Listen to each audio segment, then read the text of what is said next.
All right, Shalom. I want to give all praises, honor, and glory to Yahweh, Bashim, Yahushua, Bashim, Rakah, Hakwadash. Double honors to apostles of GMS and sincere Shalom to the brothers out here pushing this truth and sincerity.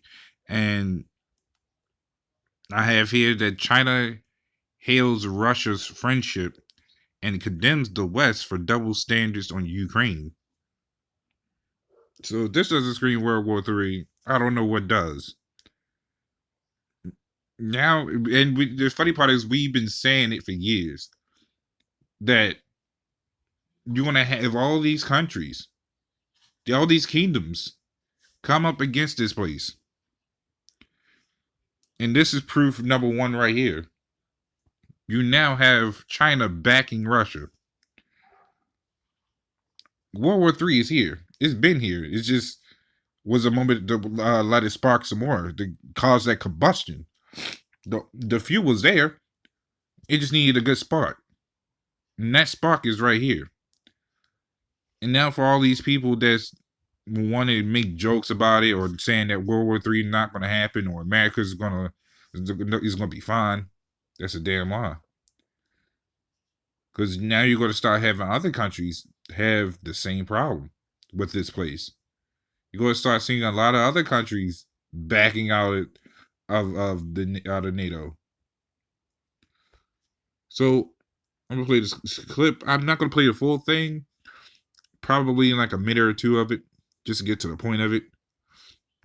The war in Ukraine has not even completed a fortnight, but a diplomatic fallout is already in the making. China's Foreign Minister Wang Yi has called his country's relationship with Russia ironclad, offering strong support to Russia. At an annual press conference, the Chinese Foreign Minister lauded Russia. Wang Yi called Russia the most important strategic partner. He also condemned the West's naked double standards, as he put it, on China's territorial claims towards Taiwan. Listen in. The friendship between Chinese and Russian people is rock solid. There is a bright prospect for cooperation between the two sides. No matter how precarious and challenging the international situation may be, China and Russia will maintain strategic focus and steadily advance our comprehensive strategic partnership of coordination for a new era. While China has supported Russia's opposition of NATO expansion, Russia has endorsed China's view of Taiwan as an inalienable part of China. Russia and China have mutually supported each other's core interests. Only recently in February, the leaders of the two nations had met in Beijing, just before Russia began its invasion of Ukraine. So they already had this planned before they even started attacking.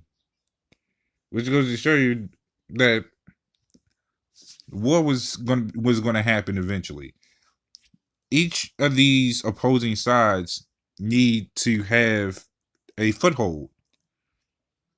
Primarily, especially where Babylon or America likes to put themselves at, they like to be everywhere. These countries know this. They know that America is literally all over the world, basically owns the world.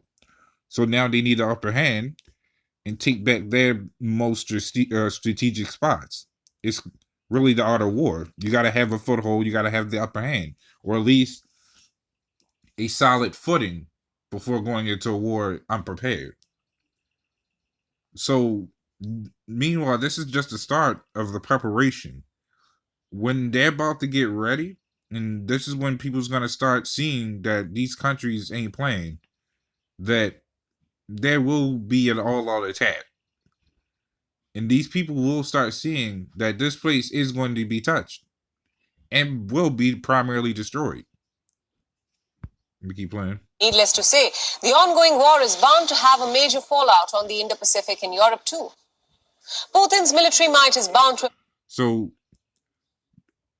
even actually, I'm gonna get the scripture where I'm at it, because this place is not going to ever last. This is like every great empire; they all fall. They will all continually fall. Like this, Babylon's empire will fall, and these other countries' empires is gonna fall. They don't understand, or actually, they don't understand that this is all through the Lord's power, nor does the Lord want them to understand, because this has to end with a great ending to destroy this place, and for these other countries or kingdoms to see that they're not even the ones that did it, is going to strike fear to them when they start seeing the Lord's chariots and be like, oh shit, I'm next. This is Zephaniah 3 and 8. It says, therefore wait ye upon me, saith the Lord. He's talking to his hopeful elect. We're the ones that gotta wait upon the Lord, because we can't do nothing against this. We can't take it upon ourselves to try to take down Esau or these other kingdoms. How? It's not, we don't have the power. We don't have nothing to actually do that with. Even if we was to quote unquote take some of Esau's guns and equipment, that's still nowhere near on the level of what Esau got or what these other countries got.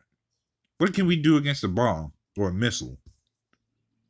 Please tell me, how are we going to defend ourselves against a missile? A lot of people and the civilians here don't even know how to work a missile, so they be screwed automatically. It says, until the day that I rise up to the prey, for my determination is to gather the nations that I may assemble the kingdoms. Meaning he's going to gather all these great nations, these great kingdoms. It says, to pour upon them my indignation, even all my fierce anger. For all the earth shall be devoured with the fire of my jealousy. So the Lord's not just going to target Babylon. He's going to target all these other countries, because they all each harbor an Israelite, or just Israelites in general, and the heathens. So in order for the Lord to establish and maintain order, he's got to destroy these powers, these lesser powers, I should call them, and set up his ultimate power with his people ruling to keep these heathens under subjection. So once he's done with this place, these other countries are going to get it too, because they all had a hand in our slavery too. Actually, let me go back. This is Psalms 10 and 2. It says, the wicked in his pride doth persecute the poor. Let them be taken in the devices that they have imagined. Now, and this also goes even to our own people persecuting us, but this goes in this primarily goes into Esau persecuting specifically not just the children of Israel, but it's also also the Lord's hopeful elect. Because this is all going to be payback. Thus saith, going into Isaiah 14:21, where it says, prepare slaughter for the children of their iniquities. This is all he's done, even back into going into slavery, even though we're still in slavery, nothing's changed, but even going back into slavery when we was being whipped, every little thing that he's done is being tallied, and it will be marked upon him, especially when the kingdom of heaven is established. He's done persecuted us for the longest, and we become joyous when we start seeing his infrastructure fall. A lot of I don't blame a lot of brothers. We want to see this place fall quick. We want this place to fall now. But even the Lord has his own ways of tormenting his enemies. To slowly see that these devils are power being slowly stripped from them, knowing that they can't do nothing about it, it's like tormenting them, because they can't fully do their plans like they want to. Like each time Esau makes a plan, he executes it, but he never executes it fully, because it doesn't work his way. Esau's been trying to kill us for years. He done poisoned us, tainted us, and all that, but it has never killed all of us.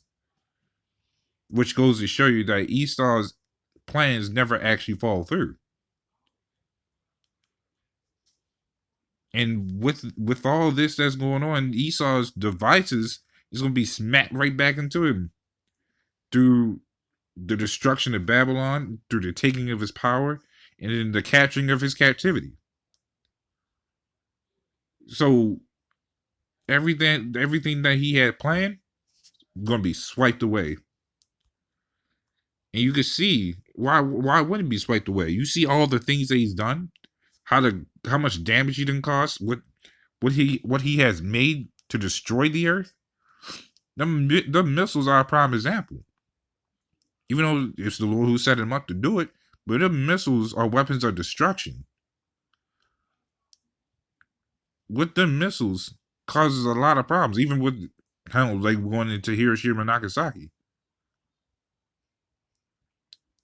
I believe that's the right one. I could be wrong, Salaki. But there was instances where the missiles left radiation that you could not even inhabit. And Esau is known for his instruments of destruction. He's known to pollute the earth, dump chemicals in the water. And apparently, from one of the videos I did a while back, there was an instance where there was some chemicals that got into the water, and it turned the entire water pink. That you couldn't even go near it. This is Jeremiah 50:9. It says, "For lo, I will raise and cause to come up against Babylon an assembly of great nations from the north country, and they shall set themselves in array against her.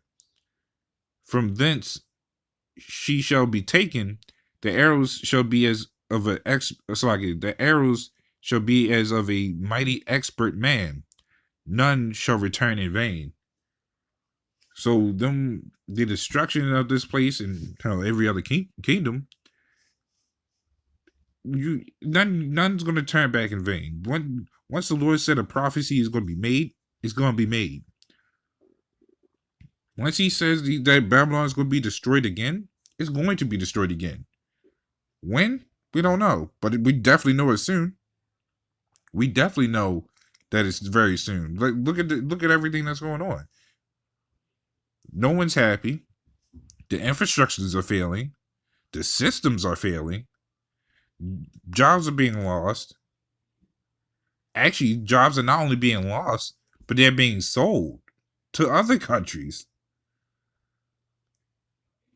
The money, the prices, everything's gone up. The value of the dollar gone down. So this place is on not only just on an economic collapse, but on a destructive collapse. That this place will be destroyed. Not stressing it. I like to stress it because hearing those words that this place is going to be destroyed, that brings joys in people's hearts. Especially, I'm talking about the hopeful light. That brings joy in our heart because we meditate on this place being folded and never actually being able to come back, thus ruining Esau's plans. That's all I have going into that. Little one, this was a little edifying with that. Shalom.